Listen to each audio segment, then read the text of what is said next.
Domo arigato, Mr. What? Domo. Domo. Domo. Domo. I used to know the words to that. I don't anymore, and I should. Makes me sad. Hi, everybody. Hi. Hello. Hi. The nerd alert is here. I threw glasses on to match you, and I just look like the bad guy henchman from every 90s movie. Just sort of that computer guy in the back. Yes, boss. Like that. I can't. I look creepy with these. I don't pull these off very well. Beverly Hills Ninja status. It doesn't make me look. I don't look smarter. I look awkward. I don't know. That's fine. Just be like, ooh. We're off to a roaring start. Go get him, Mikey. Yes. You can tell it's been a hot minute since me and Professor have been in the same room together. It has been a while, yeah. I mean, technically we were together kind of last week for Smackdown? Yeah, it kind of was. No, it was because we went on like a whole tirade of the Rock situation. Can you believe it's only been a week since that happened and so much has gone down within said week? I mean, and we're putting out videos every day, so there's a lot of stuff going on, and we'll get into it. But yeah, this last week has felt like months worth of drama and stuff and opinions. And it's only been a week. And the internet has exploded. Do not go to the Reddit. It's just a rabbit hole. It's filled with... Stay off the Twitters, because right now it is trying to repair itself from the last time it burnt down, and then it burnt down again. There's some... Woo! It's kind of weeks like this. You can really tell the good people from the bad people. It's like, wow, you're just a bad person the way you think of the world. Goodness. And I'm gonna be completely honest, through some circumstances of not on my own planning, like I didn't know this is all gonna go down, and just the general lives of all 9 Biconics boys, I feel that we dodged a lot of the fire with everything that went down. Kind of did. Like we haven't even done the tag for this episode yet, Mikey, and we're already knee deep in it. For those of you keeping track, today is the recording of this is Super Bowl Sunday, and everybody has been in Vegas all week. So all of the interviews, at least on the San Francisco 49ers side, have been with people in Vegas, WWE and AEW and other various promotions, talking about all the stuff. And I've just been kind of borderline inundated with all this stuff. Like, what is happening? Oh my God. The senses are overloaded. Like, I'm just like, I don't know what's happening. Like, everything is crossing over. Like, I saw many videos on the social medias of George Kittle talking about his thoughts on the Roman Reigns situation, which has been crazy to watch. But he's a big WWE fan. Like, I love that. We've been knowing this since, last year at WrestleMania when he popped in for a little bit. One, Ray gifted him that mask and sort of pseudo-baptized him within the WWE universe, and then him and Pat had that spot like you were talking about. So there's some... Take it a step further, he has like luchador-inspired like polo shirts and everything. His merch, yeah. Oh, dude's all in on this stuff. I feel like my dad says this. My dad in his late 60s is like, when he retires, he should wrestle. And part of me is like, yeah, I think you're right. I wonder if he could. I don't know. Hey, Mikey, tell him what this episode even is. We didn't even tell him what this is.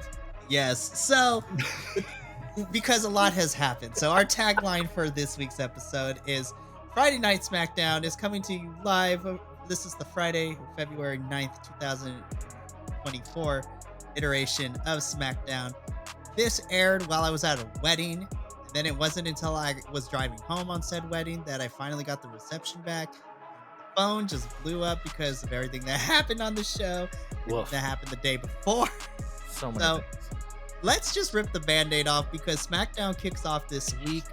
We get a quick recap of what went down at the WrestleMania 40 kickoff press conference that happened in Vegas. I'm just going to give you the summary of it. The only really important thing that you should be paying attention to is what happened with The Rock and Roman and Cody and a little bit of Seth as well, because he got involved in the mix, weirdly enough, which sucks because I love seeing the standoff between Becky and Rhea, which was nice to watch. I was like, sure, there's your WrestleMania main event right here for one of these nights, please. And there's also been memes already. The Rock slapping the dog smack out of Cody. Oh, man. Like Rock going heel, cursing out Triple H in the back and like backstage. Overshadowing like everything else that happened. Mm-hmm. Like, okay. So let's talk about the important bit. So this whole entire Cody, Roman, Rock, and a little bit of Seth, like everything that happened. So First and foremost, yeah. So I talked to you before. I was mentioning this to you before we started. I was kind of in and out. I had a lot of work this week, and I was tuning in and tuning out, and I was hearing bits and pieces of the press conference and other stuff. And I read something that said something Rock family tree something. And in my head, I went, "There's no way The Rock got a graphic of the family tree at a press conference and tried to talk about it like Ancestry.com stuff. There's no way." Watch the replay. He absolutely did. It's like, are you kidding me? And it's like a grade school graphic of a real tree and the family. Like, oh, that's okay. And I'm not knocking it too much, but in my head I was like, why would The Rock do that? Oh my gosh, he's doing the thing. What's kind of interesting is, and I've been calling for this for a year with the Bloodline, is get the family involved and get this stuff in there. I kind of like that The Rock's taking that and subverting it a little bit and sort of making it a here's why we're better than you, here's why we matter thing. We can't overlook the fact that it just feels like a huge pivot, that they felt like they made the wrong or incorrect or not quite right choice in putting The Rock in there. And then all of a sudden, I don't know, less than 2 weeks later, we're shifting it.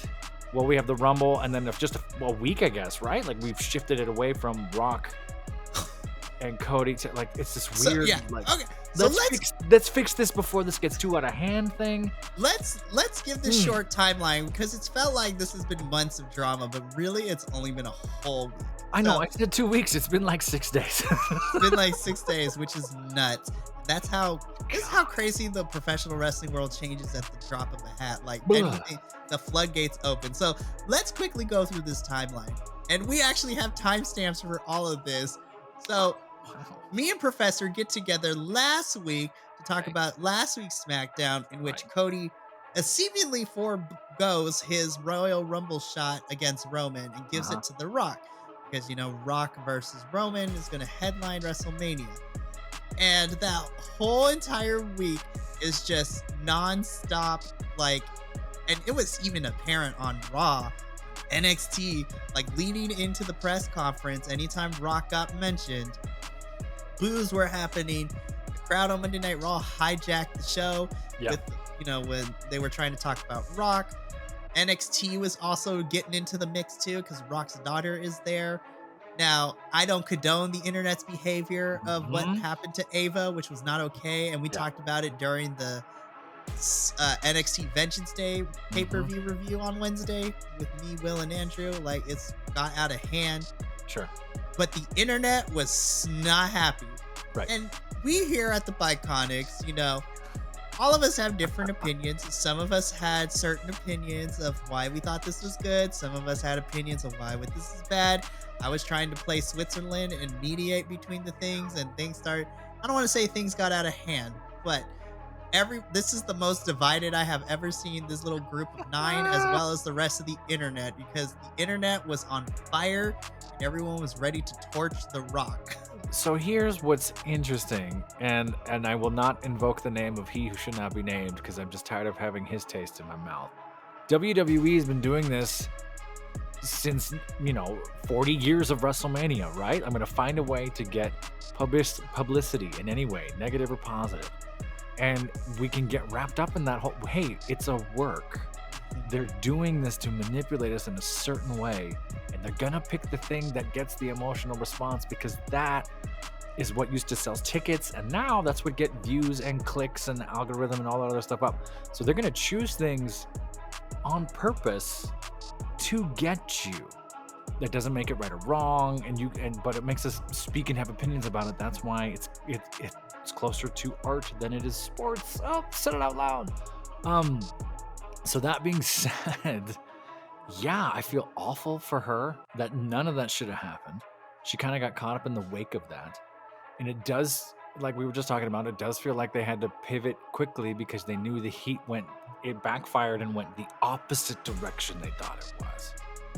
I think they thought The Rock was going to come in conquering hero and fix the bloodline and be a righteous champion. That is not the impression the universe took. and then it shifted a complete other way. I like heel Rock. I Well- fell in love with heel Rock when he was heel Rock the first time 20-something years ago, absolutely. right? So what's interesting now, at least to me, The Rock has had some acting classes. The Rock has been in Hollywood for a little while. The Rock sells this in a very different personal way. And you know who's also good at that is Triple H, because Triple H always did that. So now this looks real, and it's freaking some people out. It is. So we're gonna briefly go through everything. So Cody forgoes his spot last SmackDown. Me and Professor got together the following, a couple days later on Sunday to review it. Then leading into it, Minnie and I on Monday Night Raw talked about the show being hijacked with Rock and Cody, and Cody being so over with the crowd. Even Seth and Cody were trying to figure out what to do with that whole nonsense. NXT got involved. Their looks to each other in the crowd are so funny. They're like, this is crazy, but they're also like, we're messy. We love it. They're so good. NXT kind of got involved, and then we get to the kickoff press conference, where the short version of it is the main thing, that the big takeaway is what happened. So Roman comes out, him and Seth exchange words a little bit. They take jabs at each other, which was fun to watch. Rock comes out, everybody there was booing. Then we get a whole PowerPoint presentation with the family tree. It's so funny. And then Cody Rhodes comes out and he's like, this is some bull. He's just like, listen, I was like, I'm making my choice. I don't care what nobody says. Then he makes the announcement that he's going to face Roman at, WrestleMania. Mm-hmm.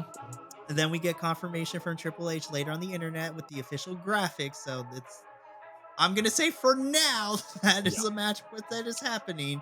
But in this same breath, The Rock turns heel because Cody talks smack about the bloodline and the Samoan dynasty. Rock takes offense to that, says a couple of words, and then him slaps Cody Rhodes across the face. That was a shot, too. Oof. And then to add insult to injury, later in the press conference backstage, Triple H is, talking about everything that's going on.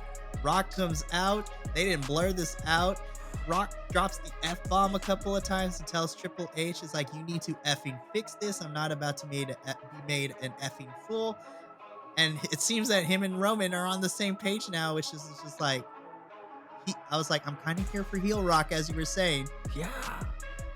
So that was the press conference, and then it carried over into the actual SmackDown, because now we can, after this recap, Papa H himself, Triple H, is now in the ring with Nick Aldis and Adam Pearce, and Triple H cuts this business-like promo for the first couple of minutes, and he basically gives the metaphorical proverbial middle finger to Rock and Roman. It's just like, there are some, and he said the word higher ups too, so I feel like he was taking shots at management as well, which, Oh, sure.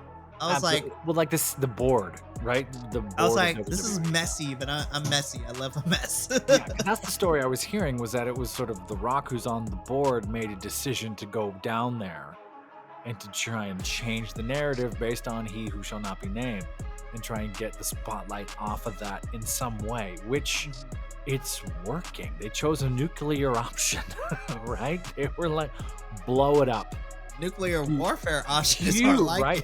it. Countries that have treaties that had nothing to do with it, all of a sudden nuked in the middle of it. I don't want to like it, but look at all the opportunity you have. You have places to go now. You have stuff to do. This is kind of what the bloodline has needed. I felt like it got really stagnant for about 8 months there. We had a chance. We talked about this last week. And now it's like, oh, it's real. Rikishi's involved. Subtly. We don't know if it's a work or not, but we know Rikishi's saying things. And if you know Rikishi's saying things, you know other folks are starting to say things, and there's an angle in here somewhere. However, you put The Rock and Roman Reigns on the same team, so there's no one. Those are Goliaths, and you don't have enough Davids.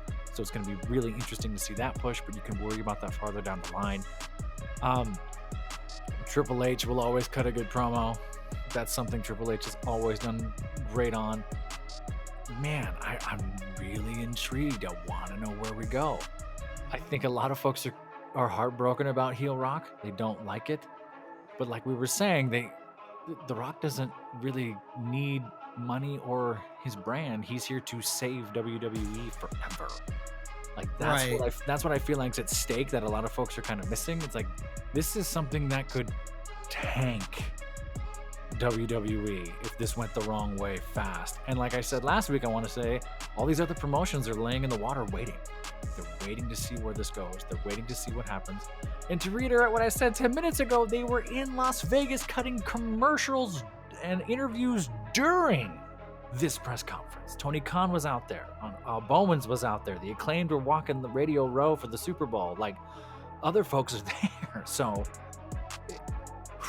what a time to be trying to follow and talk about this stuff. Not to mention, you had Punk on commentary during that press conference too, which Yes! he added fuel to the fire. But back to Triple H in the ring on SmackDown, he clears up that, and he reiterates that it's Roman versus Cody. Doesn't care the higher ups or anybody. It doesn't matter where you sit at the table. This match is happening. Sure. And so I'm just like, okay, this is the. And again, it feels like it's like, oh, this has been months in the making. It literally has been less than a week. Like this all has gone down within the span few days. Well, I think it was an all hands on deck, right? Mm-hmm. It was sort of like, okay, the backlash was insane. If you figure the He Who Shall Not Be Named news was dropped just under 3 weeks ago, right? So we're looking at 18 days ago, maybe, right? They went, okay, all hands on deck. We got to fix this. We got to fix this now. And in 2 Raws, 2 Smackdowns, they've erased He Who Shall Not Be Named and Brock, bumped him from the game. Like, they've scrubbed it and pivoted so fast. I mean, it should be way more awkward, right? It should be way more disjointed than it is. But for some reason, it feels almost fluid. It doesn't feel as whiplashy as it could, which is a testament to the timing of this. So, weird. It is. And so, Triple H reiterates that it's going to be Roman and Cody. Rock is getting involved in somehow. We know this, but Roman and Cody at WrestleMania. And then he pivots because then he answers the secondary question now that we all had. Sure. Then he addresses, so we took care of Roman and Cody. Now let's address the Seth situation. Who is Seth going to fight at WrestleMania? In comes the general managers for Raw and SmackDown. All 3 men basically set up that there's going to be a men's Elimination Chamber, and the winner of that match is going to go on to face Seth at WrestleMania for the World Heavyweight Championship. Mm-hmm.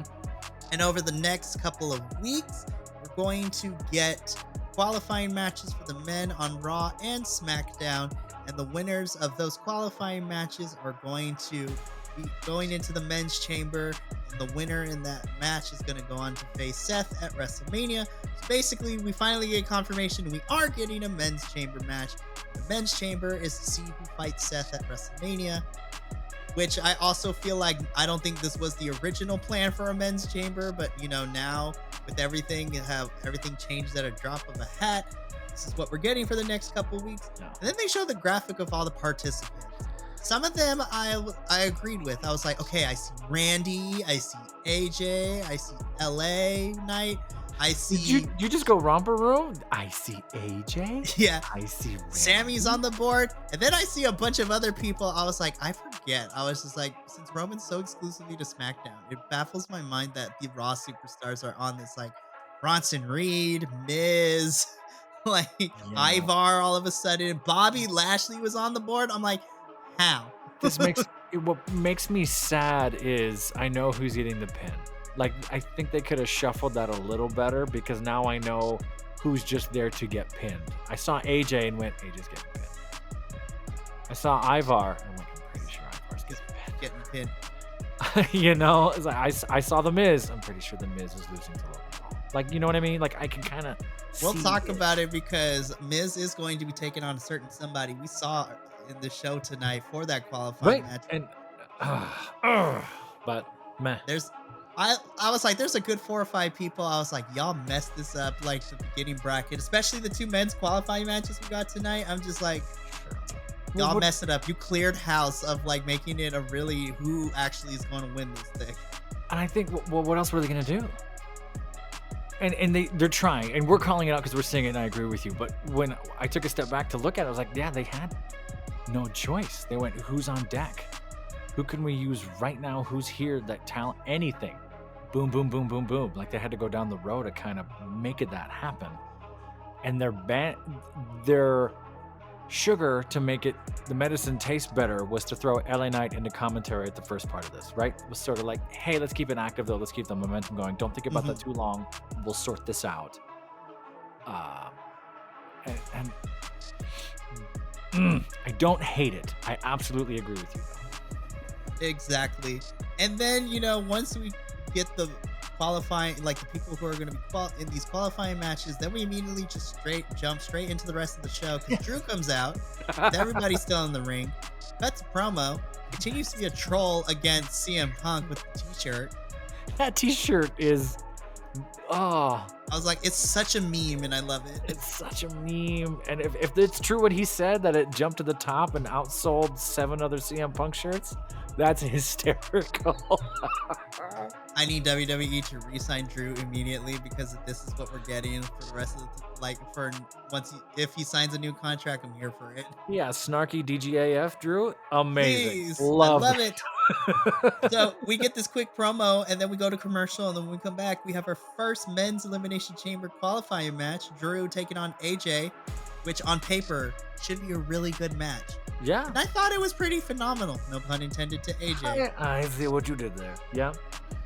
And then they decided to throw LA Knight on commentary. I was just like, okay, I see what's going to happen now. Yeah, I did kind of telegraph it a little bit. I was happy to have LA Knight there. Part of me, before we get too far into there, Wade and Corey are great together.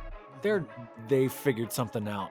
Yeah. They're having a lot of fun. They're taking jabs at each other. They're having a blast. Wade talking about coming out of his underpants because LA Knight was walking down. I was like, oh, what'd you say? I was like, wait, you're speaking my mind though. Like, I call LA Knight the Captain America of professional wrestling because that ass. You're not wrong. I feel like Corey's really taking the lead on that really, really well, and Wade's just, holding it up beautifully as the color guy, fantastically. We don't need 2024. We don't need the heel face announcers. At least we don't need them as polarized as we do, and I think kind of muddling the two and just letting them riff, I think it feels more like real sports to me, and that was fun. This match kind of, LA Knight wasn't on his best commentary. I've seen him do some better table work before, but in my head I couldn't not think, man, LA Knight could be on commentary forever. LA Knight could do the Jerry Lawler, JR forever. Like LA Knight has a career in this forever if he wanted it, because he can do what the two of them are doing and hold it up. Mind you, I'm talking about the commentary because the match itself to me was just sort of I've seen you do better. I mean, I still enjoyed with what we got. It was fun, yeah. As soon as LA Knight came out on commentary, I'm like, I get a feeling I know where this is going. And sure enough, we didn't have to wait too long to get there because AJ ends up on the outside. LA Knight accidentally spills his water onto AJ. And AJ, listen, I know you have to sell it, but he aggressively shoved LA Knight really hard. I was like, well, dang. LA Knight was like, did you want some water? Did you want this? Shut up. Just pushed him. Oh, I think part of that might be the frustration of what we were talking about, because you had this hastily thrown together Elimination Chamber, whatever. Drew comes out first. AJ walks out there and stands there for a good 45 seconds staring at the ring, knowing, I hate this. Like he knows he's just jobbing to Drew and what's going to happen. So you can kind of see him, in my opinion, it's a moment of like, all right, this sucks. Which is really weird because I'm like, we're seeing Raw guys on Smackdown. I was like, what? I was like, fine, I guess. Throw out the draft. You don't need it. It doesn't matter. It makes no sense anyway. It wastes time. It does. So Drew picks up the win here. So he's going to Perth, which I was like, of course you have to have Drew in the chamber match. You don't have Drew in the chamber match. That's a crime. That's the cardinal sin of wrestling too. I was like, at this point, Drew makes sense to put in the chamber match. He's really one of the few men's wrestlers that actually should be in contention to face Seth at WrestleMania. Yeah, I would agree with that. Yeah. And on top of that too, I'm like, oh, AJ's gonna mess up LA Knight's chances. I was like, which frustrates me too. I'm like, how do you not have LA Knight in a chamber match? You think so? It could be.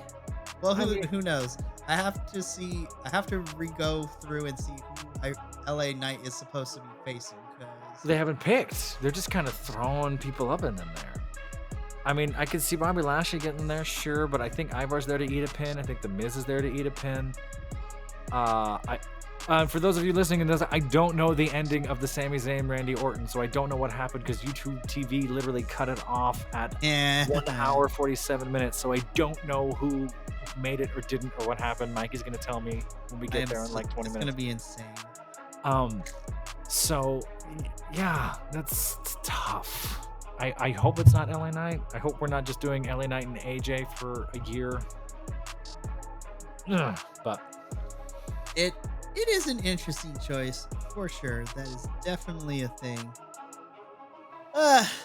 But Drew's in the chamber. I'm happy for him. Yeah, it makes sense. And then somebody else who we're gonna see later in the evening, Sami Zayn. We cut backstage is talking, is giving a promo. Great promo. This is the very babyface, very passionate Sami Zayn, who wants nothing more than to win championship gold. And I'm sitting here, I'm like, yes, me too. Let him win something finally. I mean, they gave him that tag title run, fine. Yeah, he called it out like, hey, a year ago I was getting ready for WrestleMania, and what am I doing now? Now I gotta go to Elimination Chamber and I got this horrible path ahead of me, and to call out the booking that way, it gives Sammy something to do, so I don't hate it. There's a reason that we're going somewhere, so I'm fine with that. But I don't know how the night ends, so I can't speculate much further. Can't wait to talk about that once we get to the end. I'm gonna hold this secret for as long as I can. Kill him. Alrighty. So, and from here, we get a quick video package of our Yes Boys, Pretty Deadly, and oh my god, this was so stupid, but like in the best way possible. I texted JVL and a few other folks like, did you see this promo? It's 40 seconds. It's perfect. It's hysterical. It's the most British comedy style sketch thing I've seen in a long time. If you're a fan of British sitcoms and comedy and those things, or even more Australian style stuff, Viva La Dirt League and Monty Python and little bits of Fry and Laurie, like that was hysterical to me. It was a wink to the audience. They are so funny. I want to see more of them. I want to see them do more things. I don't know why we don't see more of them. They're so good. We need to figure out what we're doing with the tag team division in general, in terms of like what we're going to be doing for WrestleMania with the tag teams. Because I'm like, I want a fatal 4-way, or give me another showcase like we had last year. Sure. Which would be amazing. Yeah. But I love, and Wade Barrett comments on this, and we'll talk about it. This Brit invasion we have going is great. Makes me much happy. Smackdown makes me super happy because we have all the British boys like killing it right now. And a few women. And a few women. Yeah. I'm super excited. By the way, spoiler alert. I mentioned this the other day in our group chat, but WWE spoiled their own they spoiled their own pay-per-view because somebody in WWE accidentally uploaded the graphic, because they always do like the breakdowns of like the cards for the pay-per-views. They accidentally updated the final card for the women's elimination chamber. Oh no. So to prevent anybody on the internet from coming after me and to prevent hate from the group, I know who the final 6 are, but I'm not going to spoil it on here, and I'm not going to tell the other boys unless they ask me to. But I know a secret. I wonder if I could see that and call it myself. Not that It's a blurred out photo, but like you could tell who's who. Well, yeah, because you could. There's just so many amount of characteristics. Do you think it was a mistake, or do you think that they're trying to leak things to make you watch? I think it was a mistake, but honestly, the final 6 women are like, no, that actually tracks. I was surprised by one, but if you want to know, we'll talk about it off camera. Ooh, I'm tempted. Which is kind of relevant because after we get a quick recap of Bayley picking Io for her WrestleMania opponent, we get into our second women's qualifying match. We had the first one on Raw, where Becky beat Shayna Baszler. Poor Shayna, man. I want more for her. She's so good. I saw a video of her recently on Up, Up, Down, Down, and she was having a blast with those playing and hanging out with Austin. And I was like, oh, man. And then we're getting Liv versus Zoe Stark on Monday, which I was like, Liv's going to win. Yeah, that I can see. Poor Shayna and Zoe. But this match, we have Bianca Belair versus Michin. And I was just like, oh, Michin, I love you, but Bianca's about to walk. She's going to dog walk you. This ended up being a really good match. I just wanted more time. I'd agree. Yeah, I felt a little rushed. There was a few miscues at the top of that. Michin's doing great work. I think this is 4 weeks in a row we've seen her. Like 2024, she's working after basically not doing anything in 2023. So that's kind of nice. I think they had to break up the OC a little bit to kind of get momentum for everybody else. I thought this was great. There was some great feats of strength in the middle there. Bianca Belair was fantastic. I thought commentary held them up really well. Again, I don't take notes on the women's matches because 99% of the time they're really good. Like, oh, I'm watching. Oh, I'm not thinking. I'm watching them do things. Michin keeps going for that high kick or that back kick, and she misses it kind of every time. I think she really, really wants to be good at it, but she's never really landed it. Other than that, fun to watch. Like the placement of this one, I think could have been a little bit better. So I agree with you. We're coming up on minute 50, 55 near the end of the hour mark. Yeah, and we're kind of trying to bookend with stuff. So I was like, give him another 2-3 minutes. Don't. I also love that Michin has kind of unofficially been blessed with the Styles Clash as a finisher. Yeah, that's kind of great.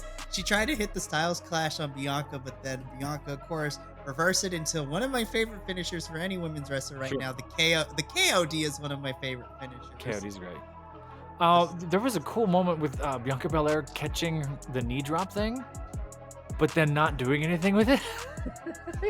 It was just like boom, and then the finger wag, caught you. It was like, oh, well then do something. Grab her legs, do anything. All right. So good. But yeah, I just wanted a couple more minutes, but the girls did great. Bianca picks up the win, and I was like, yeah, that makes sense. She will be joining already in this women's chamber. We have Becky and Bianca. I'm just like, damn. And then when we see who else has to qualify for this women's chamber match, I'm just like, this is going to be a good women's chamber. I feel like we talked about this last year, didn't we? That Elimination Chamber, and there was something else we watched that we were like, oh yeah, you peaked 2 months into the year. It was the women's chamber, and then of course Sammy versus Roman in in Canada last year for Elimination Chamber. In Canada, Montreal, which JVL was at. Yeah, like I feel like JVL and Jesse were there. Well, it sets the standard. It seems to be that most of the time, I'm not going to make a generalization. Most of the time, when WWE leaves the country, they nail it. Which I'm excited to see how Perth, Australia does, because I'm like, I want the Australians to go nuts. I'm very hopeful. And I'm really happy that, I know this is not Smackdown related talent, but it's WWE related. I'm really happy to see Rhea defend her title in front of her home. Like, this is her home country, so I'm just like, I know some folks, Australian folks. I know some folks from Perth and Perth proper. Everyone's kind of like, yeah, whatever. It's kind of like a dull Midwest city. It's not Sydney or Melbourne. It's not Sydney or Melbourne or some of these other spots, but they still have a really good population. They still have a pretty good fan base. They love their sports out there. So it's an interesting choice for a stadium, but I think it's sort of, to me, it speaks to like a working class town type thing. Like, hey, absolutely, you're giving it to us, let's go. It's not like our Los Angeles or New York. This is more like I don't know what's a good. I mean, not really Chicago because Britain's kind of bigger than Chicago, but taking it to. If we were gonna use like a California, I would say like, even though it's still like very populated, but like on a different level, I would say like minus the agriculture, but like a Bakersfield or Sure. or Santa Clarita or even Santa Yeah. Monica, kind of. You're taking Like, it. they're still populated cities, but it's not like the big metropolitan cities that everyone and their mother knows. And it just means something different going to a working class sort of town like that, I feel. Yeah. Who is still doing pretty well. But that stadium looks really nice, though. Mm-hmm. Yeah, I think it's Super brand new. exciting. That's a brand new stadium, I want to say. I want to say it's been there for like less than 2 years, I think, but don't quote me on that. Yeah, But that's I was like, it looks so nice. But Bianca and Becky alone, I was like, oh, this is gonna be good. And then because I know the full card, I'm just like, I think this might be my match of the night on Elimination Chamber. Is WWE on DraftKings? I think they might be. Hey, Mikey. Make a bet. Hey, Mikey. If you think it's true. But to be fair though, like, as soon as I saw Becky qualify, I was like, oh, she's definitely winning. I think it's gonna be a good match. But there's no way you don't have Becky win and face Rhea. Like, that's what we've been building to for the last 8 months. I mean, you can do a lot. That's very fair. Though I still think it's gonna be a really good chamber match with all the women involved. Oh, yeah. I'm gonna say it again. The men need to step it up for this men's chamber because I'm looking at the field. I'm like, listen, there's a lot of you I like. There's something about this women's chamber and all the participants that we have. Even during the qualifying matches, I'm like, the women are kind of stepping it up more than usually. We need to pick it up. And I feel like we talked about this, or JVL Mine and I talked about this. Yes, the booking for women is awful. They're not used enough. So when they are used, they are fresh and they bring it and they know they got to set the bar. So, and of course you don't want to use that to marginalize and be like, oh, they're only good because. So that's not what I'm saying. Some of these male performers are just getting run to the ringer in a way that's detrimental to them too. So you're right. I hope that they book this properly. Men better bring it. Because so far, the women's rumble, way better. The women's chamber last year was amazing. The women's chamber was ridiculous, right? So, we'll see. Listen, we here at the Biconics, like, we're women. We are women's wrestlers first before we're any other company, anything, which is, I mean, like, shoot, the non-negotiable to be on the Biconic panel. You have to love women's wrestling. And rumor has it there are trans women coming any day now or within the next few weeks to a few unnamed promotions, which I'm super interested and intrigued to see. So I'm super excited. But, the future is bright for the women, just like Braun Breaker's future is bright, because we got backstage. So, until he gets it fixed, oh man, we see Bronze Breaker, because he is tanned so bad. He is like, whoever is tanning him needs to stop. But Bronze Breaker is backstage with Triple H. And, Triple H walks in and he talks to Braun. And then Paul Heyman comes in because Braun is still trying to figure out whether he wants to sign with Raw or SmackDown. And so he wants to pick Triple H's brain. And then Paul Heyman walks in and Hunter tells Braun, hey, we'll talk later. And basically, these two have a back and forth, which just ultimately tells us that next week on SmackDown, we're going to get Rock and Roman here on the same show. I'm expecting full chaos. Probably. I'm not sure where that's going to go. It'll be interesting for sure. I was like, all right, who's losing time in their matches next week? Yeah, that's rough. Yeah, there's probably going to be, well, now you have The Rock and Roman entering, and who knows how many minutes. 45-minute entrance. 45. No! How long that's going to be. I don't think we'll quite go back to Bloodline 2022, but it's going to take a while. The part of me had that spark moment of like, oh, if Paul Heyman was the voice of Bronze Breaker, wow, I would be here for it. That could be wild. Breaker's been fine on the mic, what I've heard. I don't know a lot about him. I've seen some of the stuff in the ring as he was, thrown into the Rumble. But all the other work and of course his lineage and family and that stuff you can play up as well. Just interesting, these little things they drop into the brain of the viewers, like, oh yeah, that could be amazing if that ever happened. Yeah, so Rock and Roman will be there next week for SmackDown. Interesting. Then we get probably one of my favorite in-ring stuff we got, because there's so many angles to play with of this story. Sure. Bayley's in the ring. She cuts this promo, and she reiterates that she's going to be picking Io. But then we have what we talked about a little bit last week. We're like, where was Dakota Kai in all this? Sure enough, we talked a lot before we aired, and then we didn't talk about it as long when we were going. Go ahead. And I'm glad we kind of did it, because this answered our question that we were talking offline last time. Because So Bayley gets done saying her thing. Dakota Kai comes out, and Dakota is mad at Bayley. She's like, I've been trying to get a hold of you for a week. You've been ditching me, ghosting me. Bayley's like, what are you talking about? I was just like, you didn't answer the phones. Like, what is happening right now? And so Dakota and Bayley have this little heart-to-heart back and forth, because Dakota tells Bayley that she knew about Io, Asuka, and Kairi getting ready to turn on Bayley. And Bayley's like, why didn't you say anything? And Dakota's like, well, first of all, I wasn't sure how to. Second of all, I didn't know when would be the right time to tell you, oh, by the way, the people you call friends are going to turn on you really quickly. And before we get a chance, because Bayley continues to try to get answers from Dakota, then the ring is surrounded by what I'm dubbing as their Japan stable name. They are surrounded by the Black Lotus Triad. Basically.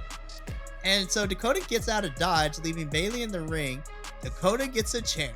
She enters the ring, and it was shot so perfectly that I thought Dakota was about to smack Bayley with the chair. But then she goes to lift it. She swings, looks to almost go for Bayley, but then runs it to go after Io, like at the last pivot moment to kind of turn it, make Bayley look. This is great. Dakota chases off the Black Lotus Triad. All of them have a stare down. Dakota Kai is on Bayley's side for now. For now, yeah. This is great. They nailed this. I think this was great. Bayley talking directly to the crowd, going, hey, I'm glad you're still out there. Like that wink to last time Bayley was a face. So much fun. And Bayley's amazing, and a 49ers fan, and really commanded the crowd. Sorry, I didn't slip that in there. Commanded the crowd, had this moment. I love this sort of, is Dakota in or out or who thing. I really hope that they don't run this too long. I want them to make sure that we know the size and know what Bayley's up against. I kind of love having a Dakota Kai there. But you're right, the question mark of, was she gonna hit Bayley? But Bayley got out of the way, so she pulled it and hit the ropes instead of hitting Io, and then threw the chair down.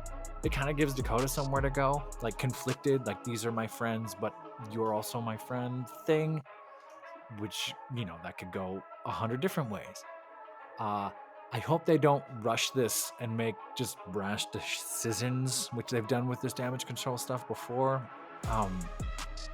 I hope this doesn't turn into what they kind of did with Shotzi and then drop it on its head. Like, look, she's crazy. We cut her hair and then Shotzi was gone. I know why Shotzi was gone, but sort of like, oh, but I want you back. Oh, and I'm biased.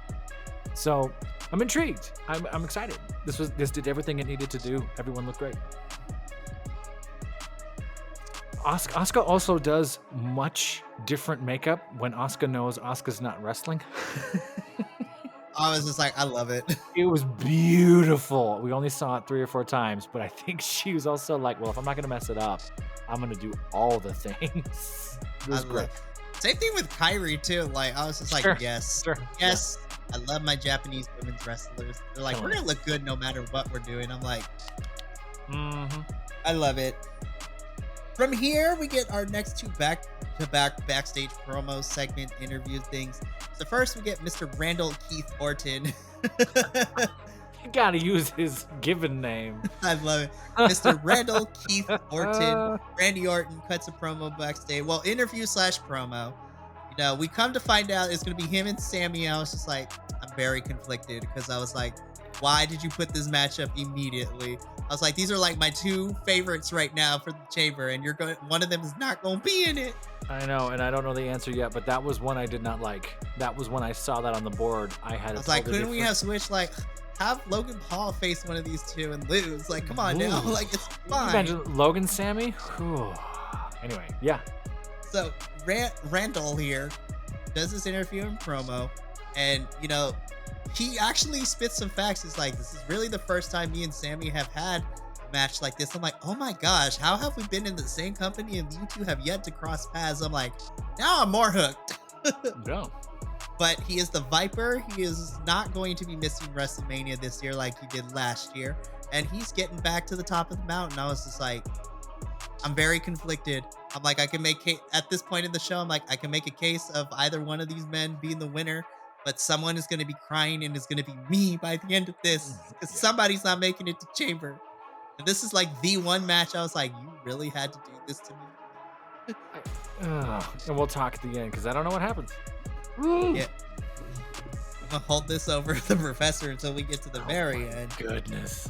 But speaking of holding things over, Bobby Lashley is still holding on to this grudge because this is essentially how this promo went.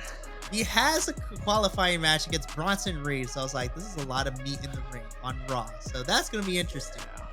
That ring is going to need to be reinforced because it's a lot of power. But then he also brings up the final testament. I was like, oh yeah. I'm like, look, and then I go back to look at the card. I was like, why was Karrion Kross not in any of these qualifying matches? Like, what happened? That's interesting that he's not, huh? Kind of, you could, Which tells me that I think Bronson's winning because he is also an Australian. So I was just like, Bronson, I think, is going to win because I think the final testament are going to like mess with Bobby's chances during that match. That's fair. I buy that. Yeah. Huh. Yeah, I mean, But that's literally how this Bobby Lashley thing goes with the Pride. You know, it's him, the Suit Profits, and B-Fab. Yeah. Interesting. Yeah, no, I agree. I it's hard that they're telegraphing their booking a little bit, but again, like we said here a lot, if it makes sense, they're not going to do it. So there could be a total hitch in there at some point. I would like to think they'd make Bronson look strong in Perth. Come on. I'm like, come on. This is also a fellow resident of Australia. Like, we gotta get Big Boy Bronson into this match. I hate that it's at the expense of Bobby, but well, I still don't think I'm still not sure they know what they're doing with Bobby and the Suit Profits. I still don't think they're still trying to. Yeah, we're still trying to figure out how we're gonna go forward with the final testament and the Pride, but. No, again, I say this all the time here and across other shows. We're just gonna have to wait and see. Which I know is so outdated, but like honestly, at this point, to not drive myself nuts, I need to watch and see how it holds week to week. Sure. From here, we get into my personal match of the night. This is for a #1 contendership to see who is going to face the Judgment Day for the WWE Undisputed Tag Team Championships in Perth at Elimination Chamber. British Strong Style, which is Tyler Bate and Pete Dunne, taking on the team of DIY, which is Tommaso Ciampa and Johnny Gargano. Listen, on paper, and I knew this match was going to be great, minus some scary stuff where I thought Johnny Gargano died a little bit. Yeah. I was just like, because he looked hurt by the end of this. Sure. This match was my match of the night. This is tag team wrestling done right. These four, I want to see more of them in the ring. Like, fight each other. And I agree with Andrew, and I invoked him last week too when we were talking about tag stuff. The tag talent is absolutely there in WWE. They just don't really use it as often as they should. Man, Tyler Bates and Pete Dunne are so much fun to watch. And Gargano is great. And I forgot, I feel like. I don't think I've seen him in a while. It's been a while, at least on SmackDown.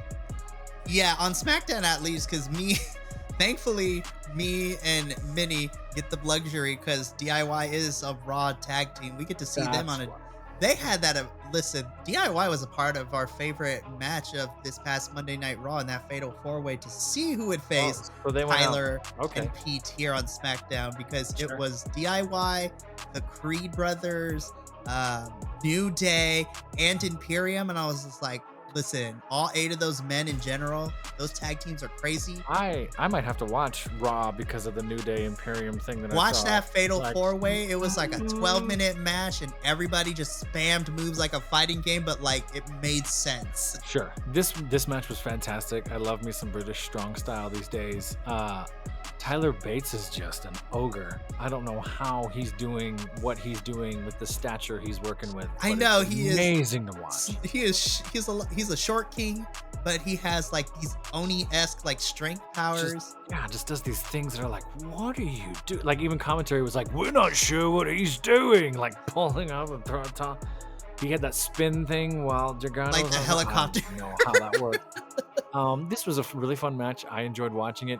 And a lot of folks are probably questioning. I didn't see anything, or else I would have brought it up. Gargano was bleeding at the end of this after the pin. I don't know if it was a nose break, but there's some blood on his hands too. So there was almost a sense of honor and respect, offering fist bumps at the end before we cut away. And Pete Dunne and Tyler Bates don't leave; they stay there in the ring, sort of waiting for whatever medical whatever there after that, which I thought was super cool. And I haven't seen that really in WWE in a while. Right? It's very British wrestling too, because they Very do much that so. a lot like on the British independents in general. Like they don't leave the ring until their opponent leaves. Like Sure. Cool. which this match ruled. So it's officially going to be British Strong Style versus the Judgment Day in Perth for those tag titles. Which, I mean, I don't think British Strong Style is going to win those tag titles. It would be a great man. swerve if they How did. great would that be? That'd be amazing. I don't think so, but who knows at this point? But all I know is I want this match to be great because you have Tyler Bate, Pete Dunne, and I know you also have Damian Priest and Finn Balor. You literally have 3 out of the 4 participants be from Europe in some capacity. Yeah. Let Finn Balor resort back to his European style of wrestling. Like, let this be dirty. Let this be a fight. Like, I want this match to be amazing. I know Damian Priest is Puerto Rico and a U.S. territory, but my head also goes to like, those are 4 international stars. Right? Am I fair to say that? Like that's fair? Yeah, because Tyler and Pete and Finn all come from different parts of Europe, and then Damian is Puerto Rican too. Like, I think that's the booking for Elimination Chamber as far as worldwide booking is pretty brilliant so far. Like they're nailing it. It is kind of clunky with Elimination Chamber, like we said, but I'm excited. This was great. Yeah, those two. I just want tag team wrestling in WWE to get back to where it used to be, where I was just like, let's have a tag team main event of pay-per-view, like a tag team match.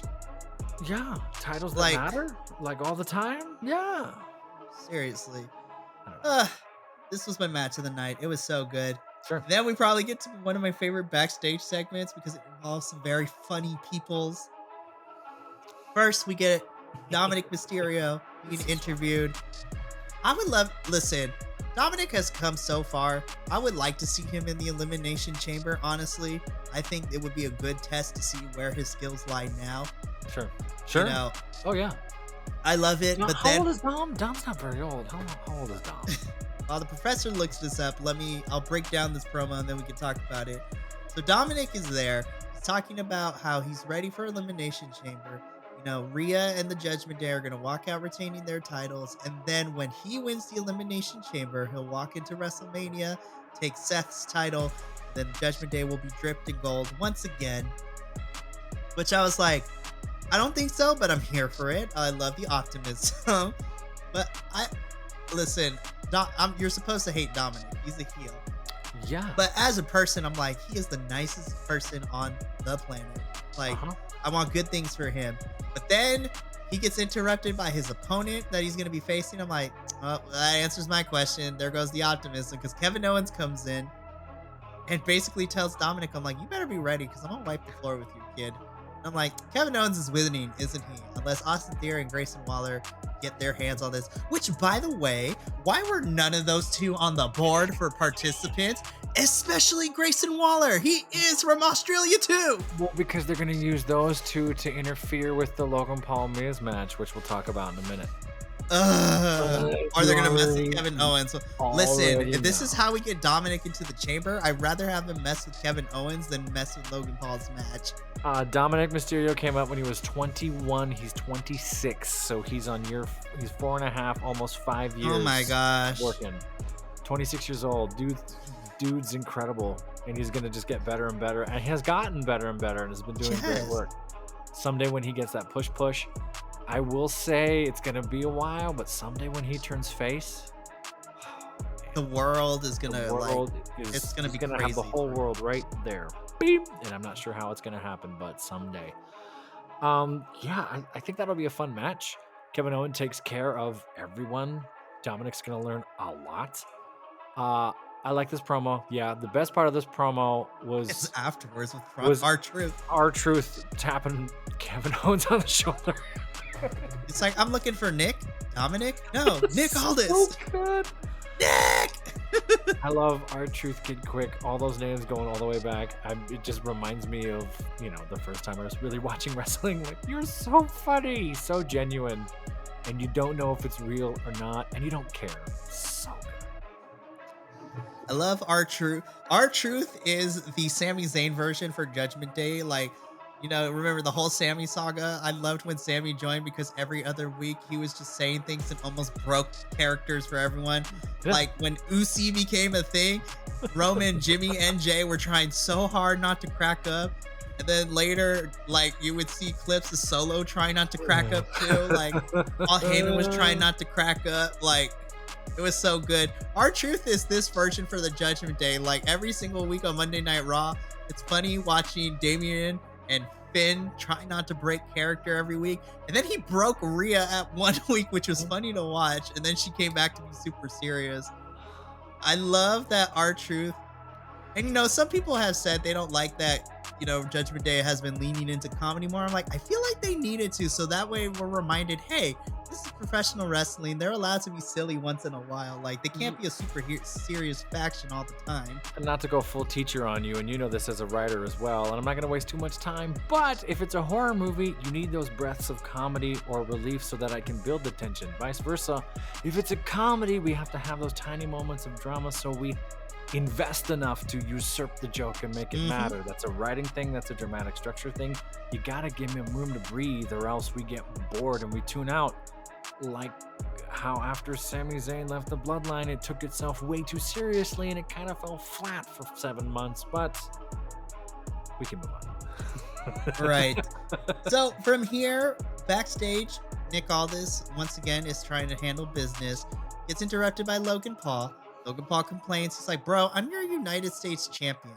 Like, why am I, you said you were looking for my next opponent for the US title. Why are you putting me into these matches? I'm already a champ. I don't need to do this. Nick Aldis turns, it's like, I'm still working on it. I mean, you can always say no. Basically gaslights Logan Paul into agreeing to do this. And so Nick Aldis is like, perfect. I'm going to put you up against The Miz next week. Have fun. And I'm like, it's going to go one of two ways. I want to see Miz win. But Logan Paul in the chamber, though, that is advertising gold right there. Sure, I'd love to see. It's going to be Logan Paul. That's just my opinion. Because we hate him. The world hates him. And He'll bring is the so monies. good, and The Miz will make this look great. It gives The Miz an opportunity to show up and interfere in Elimination Chamber, I think. That kind of tracks for me. You're right. I'd like to see The Miz there, though. I think The Miz kind of deserves a bit of a push. He's been doing the work and putting the time in for the last year or so for everybody else, and was a great champion and does great work. I think Grayson Waller and Austin Theory are kind of getting stuck now. It's sort of they're taking turns on who's doing what and when and how. Well, Austin Theory had that match not too long ago too, so I think The Miz is there to eat the pin. That makes me sad. Yeah, so we'll see what happens with all that. And then we get the bumpers we get the bumpers. So first we're told that on Monday Night Raw this week, we're getting Bronson Reed and Bobby Lashley. And surprisingly enough, we're also getting LA Knight and Ivar in men's Elimination Chamber qualifying matches. I want to see LA Knight in the chamber match, but Ivar would not be a bad pick. Listen, that big man can do moonsaults better than most people can. It is a beautiful thing to watch. That big man is throwing out Taekwondo stuff, like doing some wild stuff. Like, I was like, sir, you should not move this way, but I am so happy to be proven wrong. I mean, Keith Lee style stuff. Like, you got some. Okay. I could go either way with that. If it's LA Knight in the Elimination Chamber, then Ivar sadly is still jobbing, and hopefully he gets a push someday. If Ivar beats LA Knight, then LA Knight has a reason to show up and raise hell in a different way, and I'm kind of here for that too. I am too. And I think the two of them are so not only drastically different characters, but different skill sets. I think that'll be a fun match to watch. Oh, for sure. And then, we also get told that, next week for Smackdown, we're getting some stuff, which I also found out, via the news. Next week's Smackdown is going to be a double taping because it takes a while to travel from the States to Perth because it's a long way to Australia. So yeah, that's like a 2-day I believe flight. So according, let me check my calendar. We're good newscasters, I promise.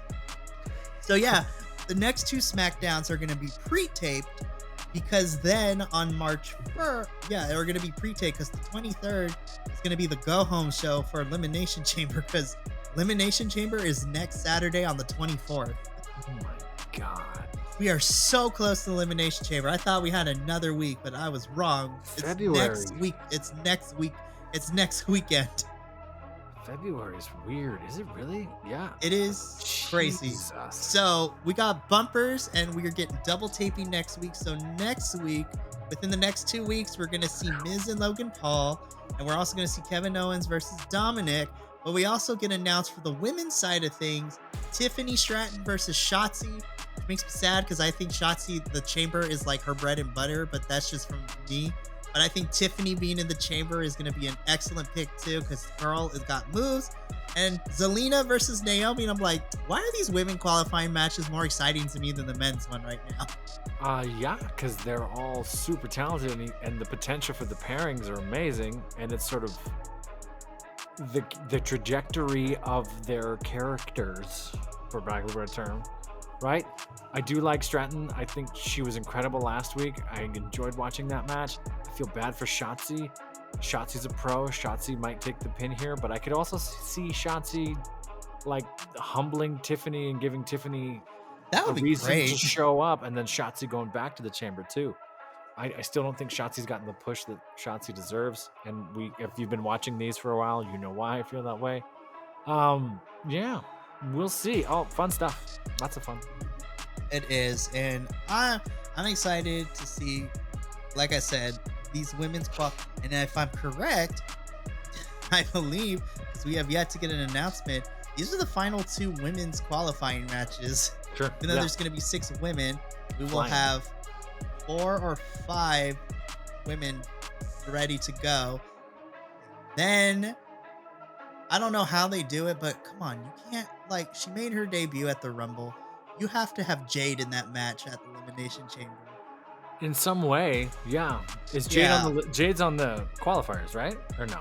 I have yet to see, because Raw's kind of slacking it when it comes to figuring out who's doing qualifying matches. Okay. But I'm sure Jade is going to have a match at some point. But who knows? Because she's not signed to SmackDown or Raw. So free agent, just throw her in there, I guess.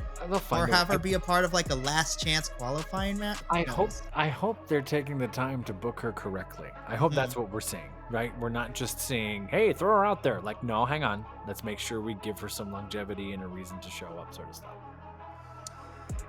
Correcto. All right. So we get to the main event in which YouTube TV decided to die on the professor. In our second men's elimination qualifying match, it is Randall Keith Orton versus Sami Zayn, Canadians and America's hero for me. This match ruled. It was close to being my match of the night, but I was so heartbroken because somebody's not going to the chamber in this match. This was a really good back and forth, but to kind of go into the ending of this, Orton goes for first attempt RKO, but Sammy kind of is able to roll Orton up for a kick out.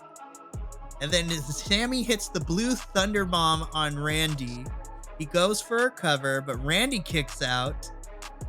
Sammy goes to the ropes, and he jumps backwards behind Randy. And as Sammy's getting ready to kind of chase after, Orton hits an second RKO, goes for the cover. 1, 2, 3. Randy Orton pins Sami Zayn. But it was really close. It was a back and forth, and the last 2 minutes, I wasn't sure who was going to win this match. That's where my gut went. I thought Sammy might take the pin there because Randy Orton's got the momentum and is back, and they want to use him as much as they can. Oh, that sucks though. It's kind of, if you were to ask me my opinion, that's kind of what I thought. Yeah. Okay, I don't hate it. I'm glad it was a good match. That makes me happy. That helps. Right. I'll try and find a replay one of these days. I thought it was a good back and forth. Good. And the last 2 minutes, I wasn't sure who was going to win, but Randy's going on to the Elimination Chamber. Sammy leaves. We see a little bit shot of him looking really sad, which broke my little heart a little bit, which means that I still think, and I'm going to put on my conspiracy hat. This hat has multiple purposes. I was gonna say, isn't that the same as the writing? This hat has multiple purposes. I'm going to put on my conspiracy hat for a little bit. So I think Sammy, a lot of people are stating that with him losing, Sammy really, unless they do something, Sammy doesn't have a way to get to WrestleMania. I still think that Seth's match turns into a triple threat. And this is predicting way into the future. So I think the winner of the men's chamber is going to be Drew. I think Drew McIntyre wins the chamber, goes on, it's going to be him and Seth, but somehow we figure out a way to make it a triple threat, and then it's Drew, Sammy, and Seth for the title, which I just want to see Sami Zayn finally, once again at WrestleMania, but for a singles title, because he was there last year for the tag titles. Sure. But I want Sammy to be there for a singles title, and honestly, I would love to see Drew, Sammy, and Seth go into triple threat. I think you might be right. How long is Punk out, though? Punk is out for almost like a whole 8 to 9 months with the torn tricep. Really? He's out for a while. Oh, I didn't know he was out. On top of that, too, Seth's going to be ready for Mania, but he also has a torn MCL that he got from his match from Jinder a couple weeks ago. Right. Woof. Okay. Everybody's hurt, and this has kind of also thrown a wrench into things. That makes sense injury timeline wise. I buy that. Yeah. Yeah, I think your conspiracy head is dead on. I don't hate that at all. I am Drew pins Seth, so Seth could go take some time off, and Drew versus Sammy is the first feud we get for this title post-Mania. And we've talked about this before. I don't hate triple threats, but I feel like there's a right way and a wrong way to kind of book them and do them. Oh, yeah. If that's the triple threat, then I think that sells and that would be fine. There's a few other ones we've had the last few months where I'm like, it's just a Band-Aid on a bad situation sort of thing. Right. Fair. All right. Good. There was a lot in the Smackdown. Yeah, I mean, Randy and Drew kind of stare off at each other to end Smackdown, so there was a lot of things that kind of progressed forward in this episode of Smackdown. So let's go into our ratings now. Oh man. Okay, empanada scale. I know that it's rare to rate a Smackdown over 8. But I'm really pushing that 8.5, almost 9 place with this. This is up there compared to other Smackdowns. Compared to the first 4 weeks of what the hell are we doing? The drama of the thing, sure. The momentum from the Rock and Roman, sure. But the matches were solid to me, and I had fun watching them. We had no meddling. We had one probably cut for time with the women's match because that's awful. I even missed the match of the night, with the main card, excuse me. And still, I'm feeling like, yeah, this is going where we needed it to go. Imagine the momentum they would have if they did this a month ago. Like, look at if they did this. But hey, they fixed it. They righted the ship in a way. So this is 8.8, 8.95. I don't want to give it a 9 because then I'll set the bar. But this is as high math-wise as I could go. 8.5, 8.9, coming up on 9. No, I agree with you. I'm giving this like a solid 8.5. Only because, again, they answered a lot of questions that I had leading into this with both, Roman and Cody, as well as, what's going on with Seth. And the wrestling was, even though some of it was predictable, it still didn't take away from the fact that this was good in-ring work from a lot of these people. And you know what? I feel that Elimination Chamber build has had more freedom because Rumble builds, you can't really do many storylines because everybody's going to be thrown into the Rumble. Kind of saw that play out with the men's Rumble being very kind of not lackluster in a sense of the term. But with Elimination Chamber, you have the 2 chamber matches, which are big, like marquee stuff. Then you also have the smaller matches, like we're getting British Strong Style and Judgment Day for the tag titles, Rhea versus Nia for the championship, 2 chamber matches for the men and women, and then I still think we have maybe one more match to put on the card, and we have to wait to see how this develops, but I think we get an IC title match with Gunther, and I think it's him versus Jay for that title in Australia. Wow, that would be wild. Me and Minnie are drooling because the promo that Jay cut against Gunther this week was fantastic. Really? Leading to a 6-man with Jay and the New Day taking on Imperium as the whole faction. But I think Jay versus Gunther would be a phenomenal match. And I'm like, hey, the US title was defended at Rumble. The IC title should be defended in Australia. That would be... Again, that would be Elimination Chamber setting the bar for the rest of the year. Just like the last 2 years, basically. Yeah. Once the chamber is over, there's not another WWE pay-per-view until WrestleMania. So you have a whole month's worth to build towards what matches we're getting in Philadelphia. I mean, and then last year where day 1, day 2, that happened. There's a lot riding on this the next, and then who knows what comes out with He Who Shall Not Be Named and all the other stuff that's going to happen here and twists and turns. But literally next weekend we're close to Elimination Chamber in Perth. I am not going to be crazy like JVL and Jesse. I'm gonna watch the replay normally. I'm not going to get up at like 3 a.m. to watch it Pacific Standard Time. Sorry, bad podcasting. I got to fix the scooter. Carry on. So, no, I agree with you, Professor. I'm getting this at 8.5 from you. I thought this was a really good Smackdown. And I want this to be the consensus of the whole entire thing. Let this be a good Smackdown. I want it to be this level of great. I'm like, it doesn't drag out because it's only 2 hours and not 3 hours like Raw. But, anytime you get the bloodline involved with stuff, it gets a little hazy. But this was a good Smackdown this week. Yeah, it was great. Finally, this Smackdown was good. I'm excited. Well, Professor, that brings us to the end, unfortunately, of this week's Friday Night Faction Review.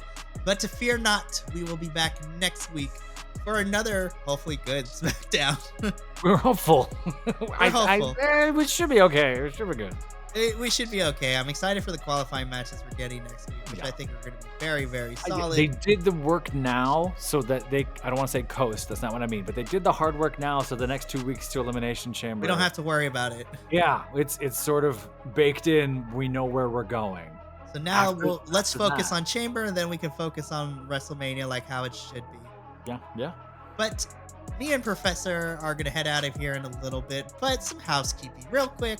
If you enjoy what me, Professor, and Minnie, who is unfortunately not here this week, but hopefully we'll be back next week.